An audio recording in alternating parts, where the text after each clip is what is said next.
My name is Tom DeLacy. I'm the benefits consultant for the city of Nashua and the Nashua School District. And I've been working with Nashua for about 9 or 10 years now and helping develop plan designs that are efficient and help control costs for the city and the school district. Today, we're going to talk about the HSA medical plan, talk about how the HSA itself is really a financial tool that you can use for multitude of things, and then we'll talk about how Smart Shopper integrates with HSA. I don't know, have you has anybody on the program ever used Smart Shopper? No. Okay. All right. So what is an HSA? Essentially, an HSA is a high deductible health plan married to a health savings account, and those two things combined become what we call an HSA medical plan. And the whole idea of it is to sort of give control back to the consumer and say, instead of us telling you, hey, your office visit is $20 or specialist is $30, and if you're hospitalized, it costs this. It's really designed to try to give that control back to you. So if we give you money to spend, we think that you will spend it more efficiently because you can roll that money over year after year after year. So if you don't spend it, you keep it. And it's set up in a triple tax-free health savings account. So any money that goes into this health savings account goes in tax-free, grows tax-free, and comes out tax-free for qualified medical expenses. So it's kind of, it's what I call the holy grail of taxation. It's the only vehicle out there that gives you that triple tax advantage. And the fact that you can roll money over year after year after year, and it's always yours. Even if you leave the city of Nashua or the Nashua School District, you take that money with you, kind of like an IRA. So it's always yours. If you were to pass away, there's a named beneficiary. So this is an asset that you own that no one can ever come in and raid the funds or pull money out of it. The insurance company can't have access to it. The only way money comes out of this fund is by you either using your debit card or transferring it electronically. So because of the fact that you can roll this money over, we think it will help people make better value-based medical decisions. So when we start with the HSA, the biggest question we usually get is, how is the HSA different from my HMO? Can I still see my doctor? Is it the same hospital? It's the same network? And the answer to that is yes. It covers all the same things. It's just how it's paid for is slightly different, and we'll go through that in the next few slides. The network in New England is exactly the same. Same doctors, same hospitals. There is an enhancement with the HSA, and it's really just happened for this July 1st. It doesn't exist now. It will exist July 1st. And that is, Anthem has been able to open up access to us to use their PPO network nationally. So within New England, we use the New England Anthem network. Nationally, we can use the Blue Cross network. So what that means is for any families that might be split, where the employee is living in New Hampshire and the rest of the family might be in, say, Connecticut, or, well, Connecticut's not a great example, California. They all have access to Blue Cross providers, the same as if they were here in New Hampshire. Also works really well for young adults, maybe the 23, 24, 25-year-old that's still on their parents' plan, but is living outside of New England, or certainly the college student that's living outside of New England. They have access to the same plan and same benefits. There are no copays in the HSA. Preventive care is still covered at 100%, should start there. So just like the HMO, preventive care is covered at 100% in the HSA. There's no copays because everything is subject to the deductible, and we'll talk about that. There is an annual deductible in the plan, and then once the deductible is met, the plan pays 100% of your services for the remainder of the plan year. So I just kind of hit on this a little bit. Preventive care, these are all the services that are covered in full. Routine physicals, screenings, immunizations, contraceptives, routine vision, so on. So how does the deductible work? I always find the easiest way to think about the deductible is to think about something that we're all used to, and that's auto insurance. And the fact that in most auto insurance plans, you have an upfront deductible. So you might have a $500 deductible for your auto. If you get into an accident and you're responsible for the repairs, let's say the bill is $2,000. The insurance company is going to cover everything after your $500 deductible. So they're going to cover $1,500 of that $2,000. You're going to be responsible for $500. Now, if you think about your auto deductible, and as premiums go up over time, you might think about increasing that deductible. Now, as you increase your deductible on your auto insurance, let's say you go from $500 to $1,000, what happens to that premium? Deductible goes up, premium goes down, because the insurance company is taking on less risk and you're taking on more. So if you think of that auto accident with a $1,000 deductible, the insurance company is only paying $1,000 and you're paying $1,000. So they're paying 50% of the bill. Again, their liability went down, yours went up.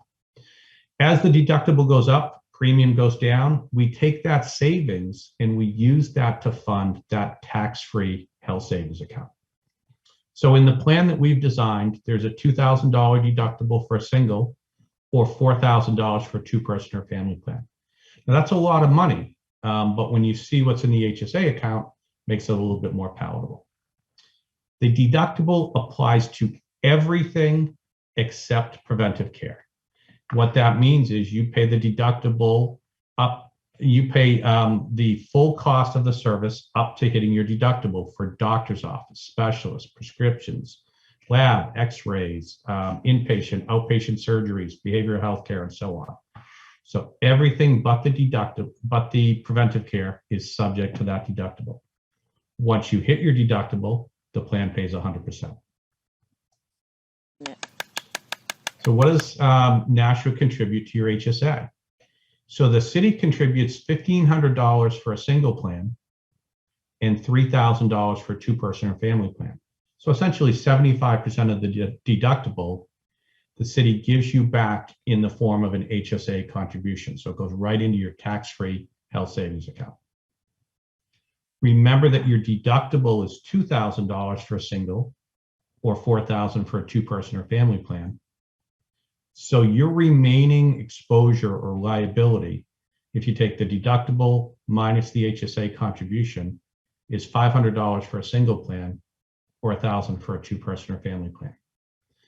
So think about that relative to what do you pay in copays each year if you have more than $1,500 worth of services. It's probably fairly substantial. If you think of the person who says, well, I'm really healthy, I just take one prescription drug, that's a brand name drug, it's a $50 a month copay. Well, $50 a month for 12 months is $600, more than the $500 risk you have in your HSA. So again, once you meet the deductible, plan pays 100% of in-network expenses.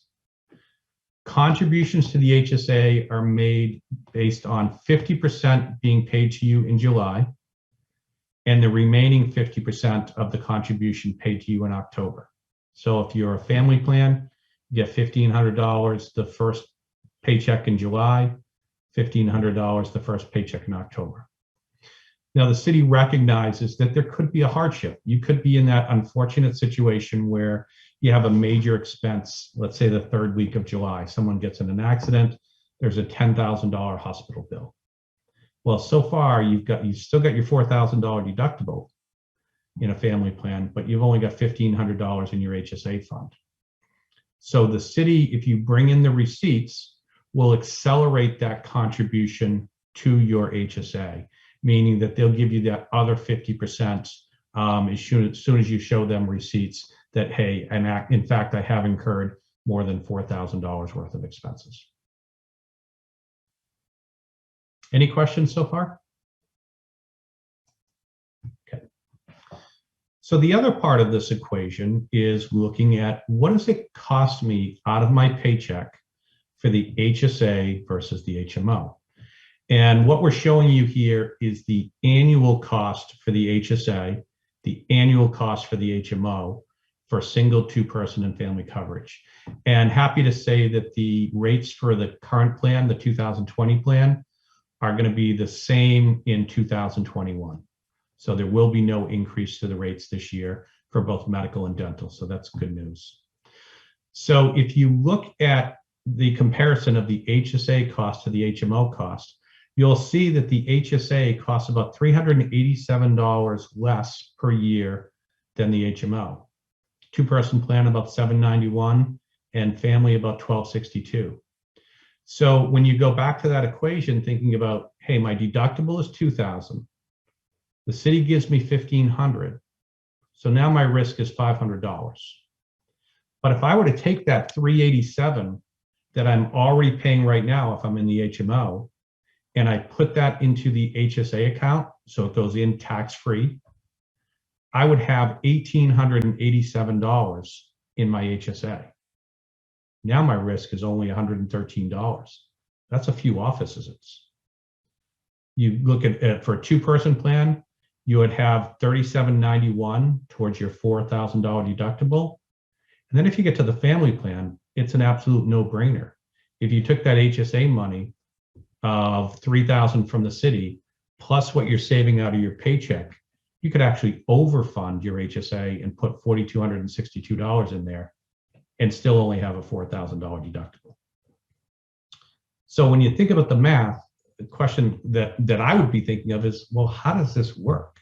How is the HSA less expensive when for the majority of people, they're going to have less financial exposure? And it really is the idea of whatever's in that HSA, if you don't use it, you keep it and it rolls over. So people are more inclined to look for alternative services, use generic drugs versus brand name drugs, use an urgent care versus an ER, use an independent surgery center versus the hospital surgery center. Because when you do those things, that saves money for you, because many of those things come under the deductible. They're less than the $2,000 or $4,000 deductible. So people have now an incentive to use healthcare wisely. And that's where Smart Shopper, that I'll talk about in a little while, really flows into this, because Smart Shopper gives you the information to say, oh, if I go to this provider, it's a lot less expensive than going to that provider. Now, an option that will likely be available this year, I think will be available this year for teachers, is a $1,500 deductible HMO. So really it goes under that same concept. Instead of the $250 deductible HMO, we're going to offer a $1,500 deductible HMO. Deductible goes up, premium goes down. So in this scenario, the HSA is actually a little bit more expensive than that $1,500 deductible HMO. But with the $1,500 deductible, you have a $1,500 deductible. So if you're hospitalized or have an outpatient surgery, you need to pay the first $1,500 of that service. So the cost difference is about $108. The HSA is $108 more. The two-person HSA is $207 more, and the family HSA is $607 more. So a little bit different from the other HSA. From the other HMO, but you have to evaluate what's the value of one plan versus the other. So just a quick example of how the HSA works. So we've got an example of Carol Lewis, a single person on the HSA. Preventive care for her on the right side is covered at 100%, as it is for everyone on the HSA. She gets the $1,500 employer contribution on the HSA.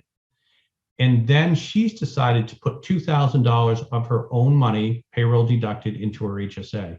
And she's doing that to save on taxes. And maybe she has some dental expenses or things in mind where she wants to use that money. Her annual deductible is $2,000 that she can use HSA dollars to pay.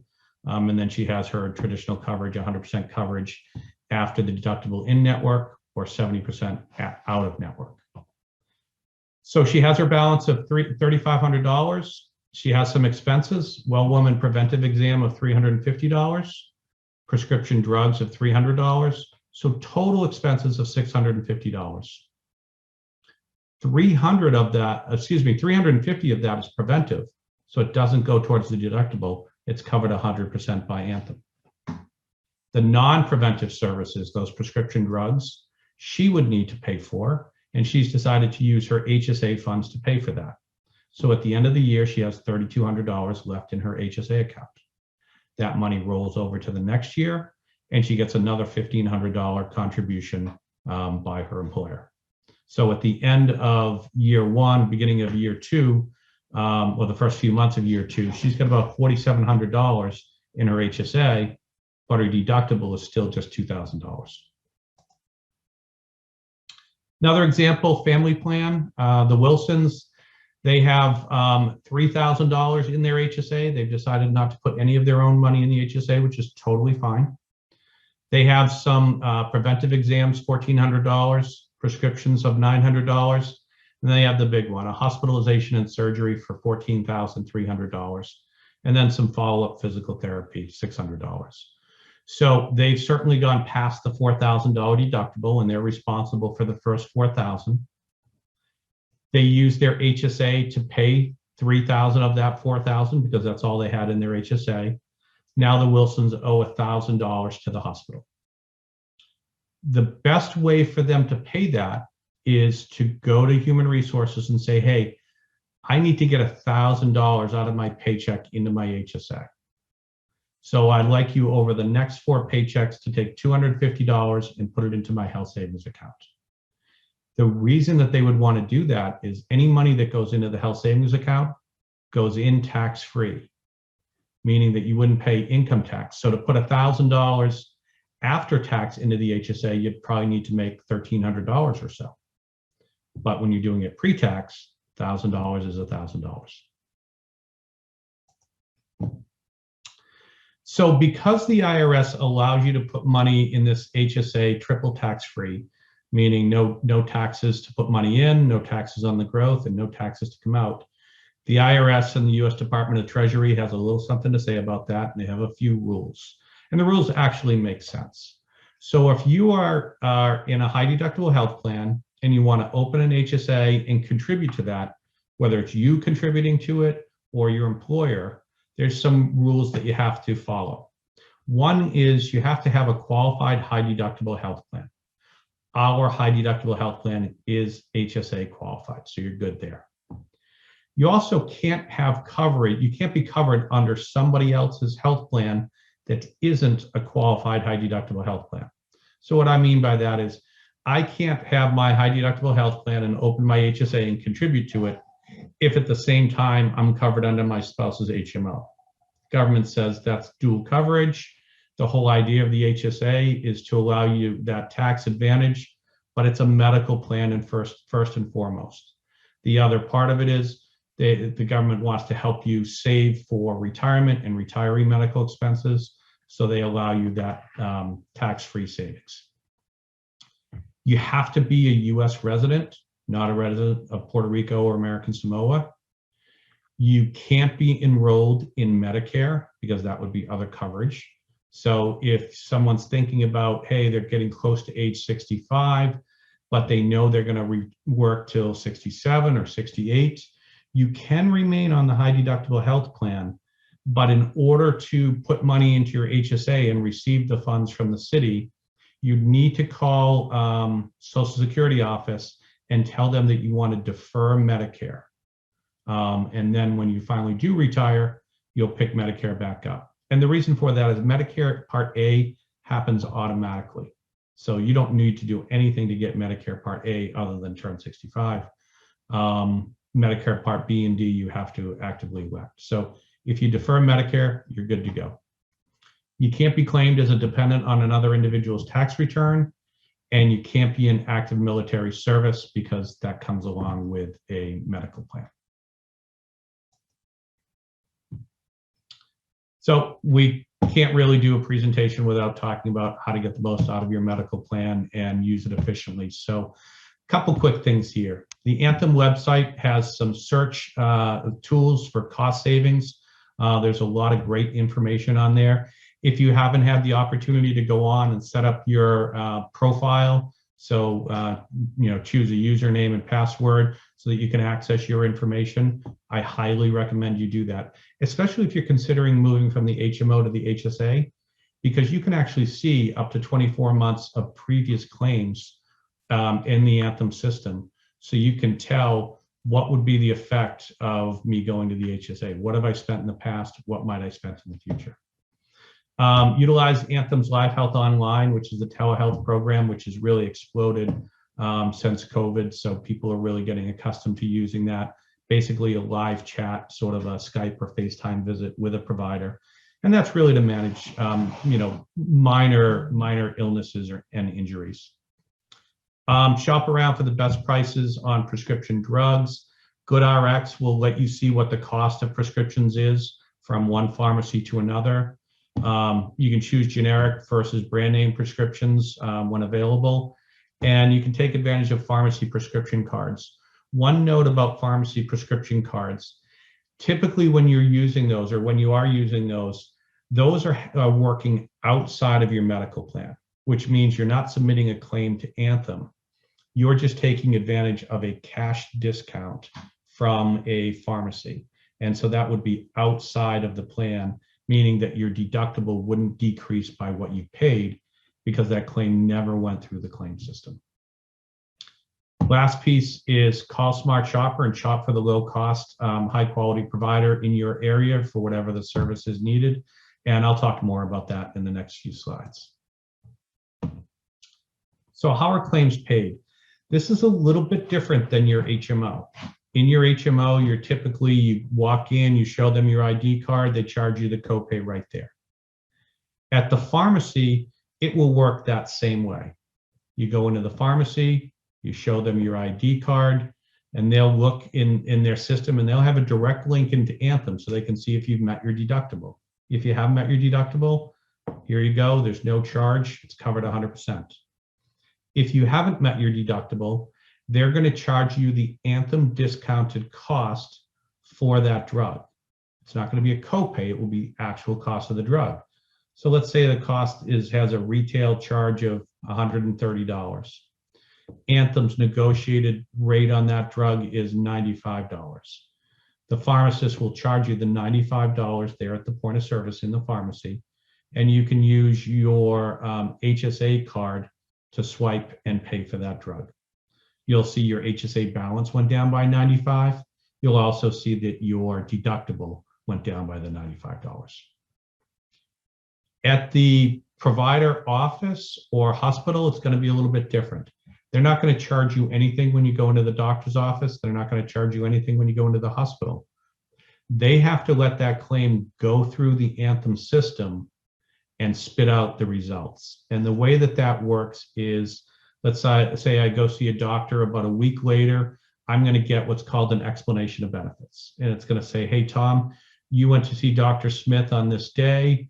His charge was $250. The Anthem allowed amount was $130. You haven't met your deductible, expect a bill for $130. The doctor gets that same explanation of benefits where it says, hey, Tom went to see this person, or you saw Tom on this date, you billed $250, $130 is allowed, Tom hasn't met his deductible, send him a bill. I get the bill from the doctor, I match it up to the EOB, everything looks good, I pay the doctor's bill. I can either use my debit card to pay it. If I chose to get a checkbook from the HSA vendor, I could do that, or I could just pay it online.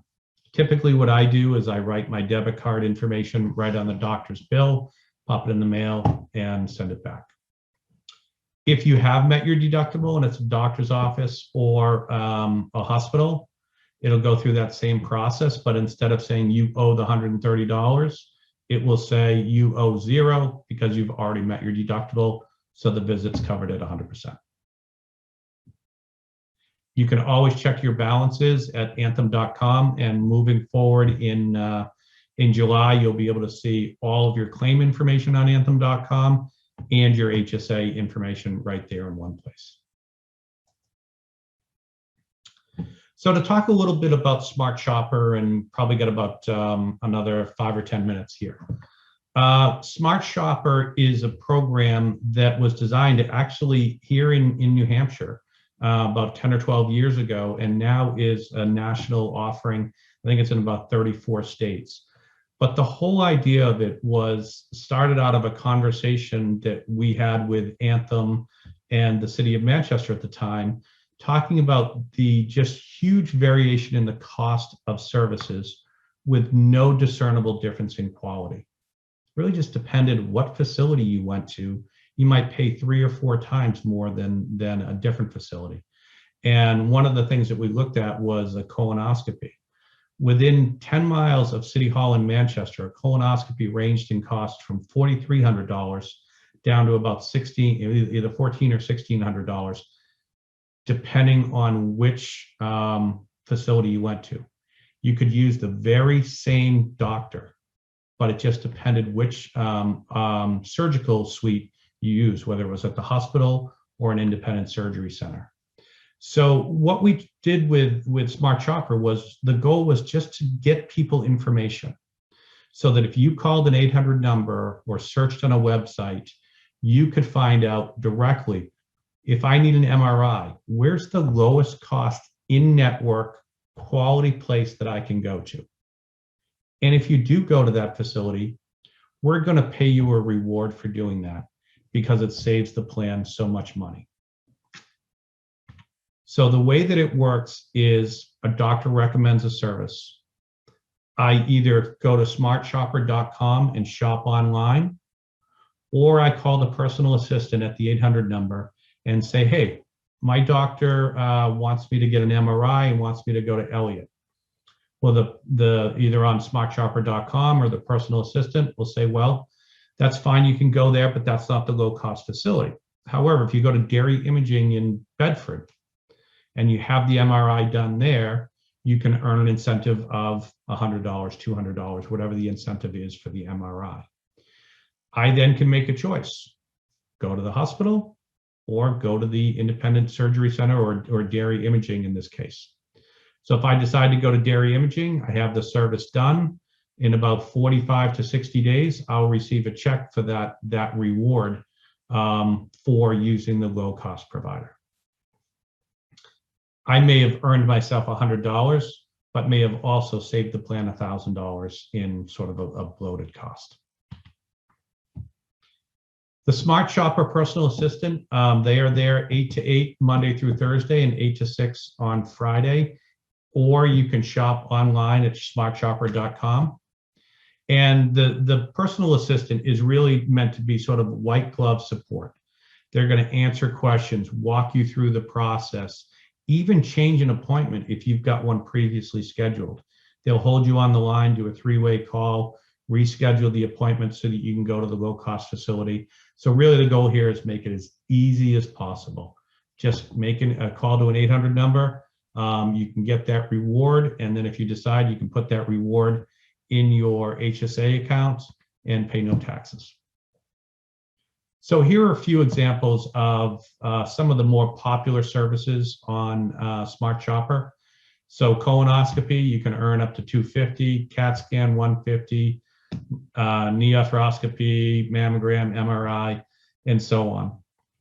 Now, many of the services say up to, so for instance, colonoscopy, up to $250.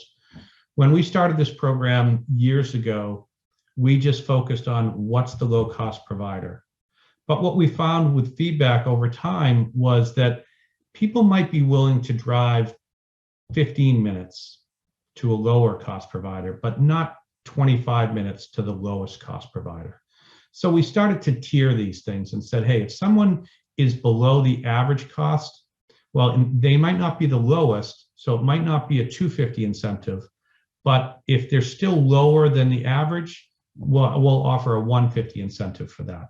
So when you're going on a Smart Shopper, you can either put in your zip code at home or your zip code at work, and then you can look and say, you know what, I'm willing to travel 10 minutes, but not 20 minutes, so I'll go with that middle tier provider. That's totally fine. It's still a savings to the plan.